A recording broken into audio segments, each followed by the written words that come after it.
Folks, let's talk tech. The Professor of Cybersecurity at the Ulster University, Kevin Curran, joins us for today's technology slot. Kevin, good afternoon to you. Good afternoon, Mark. Right, Kevin, there was a lot said about CrowdStrike. I don't know what it is. I've seen it coming up on computer screens. Get your CrowdStrike to protect you. We know that loads of stuff collapsed and all the rest. But look, how do you assess the scale, not just of the failure, Kevin, but in terms of stuff getting fixed? Yes, basically what they're saying is that 97% of the crash systems are fixed. And again, it's the largest outage we've ever had. It's to do really with virus protection and threat detection on endpoints. Again, it's only used by enterprises. The average person, the home user, doesn't have it on their Windows machine. But because it's so deeply embedded in the kernel, the part of the operating system which boots up first, of course, there was a corruption in a file, and that caused these machines not to work. And again, 8.5 million machines were affected. And the problem with it, of course, was that to fix it, to remedy the situation, IT support had to visit each computer physically and to modify it again. And it's not as simple as you might think either. You need these password recovery keys and whatever else. But and of course then that because of industry, again, airlines and banks and shops and you name it in an industry, you know, so many of these were using it again. Thank goodness they don't control the whole market. They only control 25% of the market. Again, so it shows you if there's something went wrong with Windows, the whole world. And it wasn't a bad actor. I mean, people say, "Oh, Russia's having a go here." It was the conversation inside computers between CrowdStrike and Microsoft, essentially, and billions wiped off the companies, the top 500 US companies. They reckon 4.1 billion. Do we care, Kevin? Well, we do if you got shares, that's for sure. But of course, they were valued at 84 billion. But again, of course, it affects them. But it really was one line of code, really, that caused it again. So it shows how fragile our ecosystem is, and hospitals in the future, and just we're so reliant on technology because there is no in between. It either works for us and we can, do our transactions, get our hospital records or whatever else, or you're back to pen and paper. There is a gulf in between. When technology fails, you really are back to caveman style again. And again, lessons will be learned from this, of course. But it really is a worry for the future again, how fragile our entire world is really, because we're so heavily reliant on technology. Yep. There was a lot of chat about it. Listen, Kevin, I want to talk about churches. You don't often think of, churches being a great internet hubs, but I've reported down the years, churches could make a bob out of a phone mast or having technology in the church. But when you think about it, insurance of churches is a very particular thing. If you're meeting in there an hour on a Sunday morning or in an evening, but there are churches across the water I see who are concerned going forward about connectivity inside the churches. Now, what's at the heart of this story?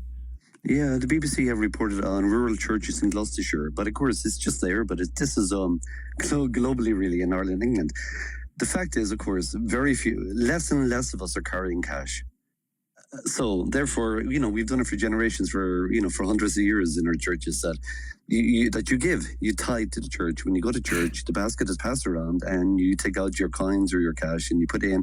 Of course, people do it, on a weekly or on a monthly basis as well. They tithe in that way, so they don't have to do it. The basket comes around. But nowadays, really, you go to church and weddings occur in churches. Again, that's another way that churches could have raised income again to keep the heat on, the bills. But now again, people don't, even if they want to give, they don't have any cash.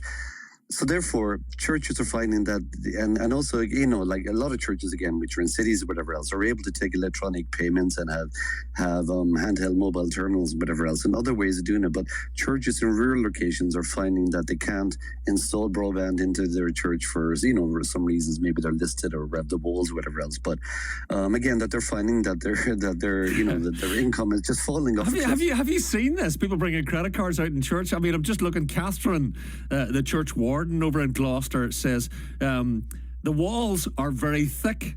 The internet connections in the village are not that brilliant, and getting a phone signal depends on the weather. I suppose it makes sense in that regard. But are people bringing the cards out in church and chapel?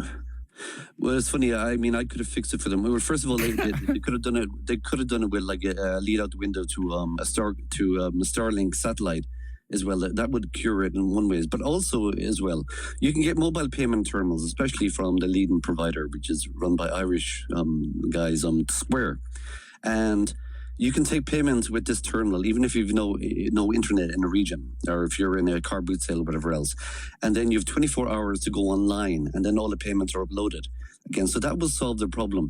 Now, to be honest, the church I go to, I'm gonna encourage them to pass around terminals, because again, that would get around it. Yeah, with the basket, so that we can swipe our cards or our phone again and pay, because they are losing out, and churches will lose out, because, like I said, less and less people are carrying cash. But I mean, I was they printed this wee document at the end of the year, and it was once you direct debited, and every house was named how much money you'd given in the year to the church. And you look back, you're going, oh, Lord. But surely direct debit's the way forward, Kevin, not for regulars.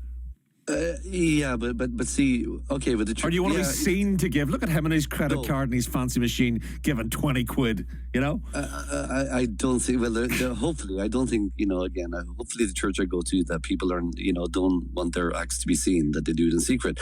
But what I will say is the church I go to is located close to Portrush, and we get a lot of influx during the summer. So we're losing out on those people visiting the church during the summer because they're not going to tithe. So therefore, our church is missing something there, because again, it's in the Bible again that we should tithe a part of our income, if for the good of society, for the church, for the people that are preaching and dedicating their life to Christ again. So it's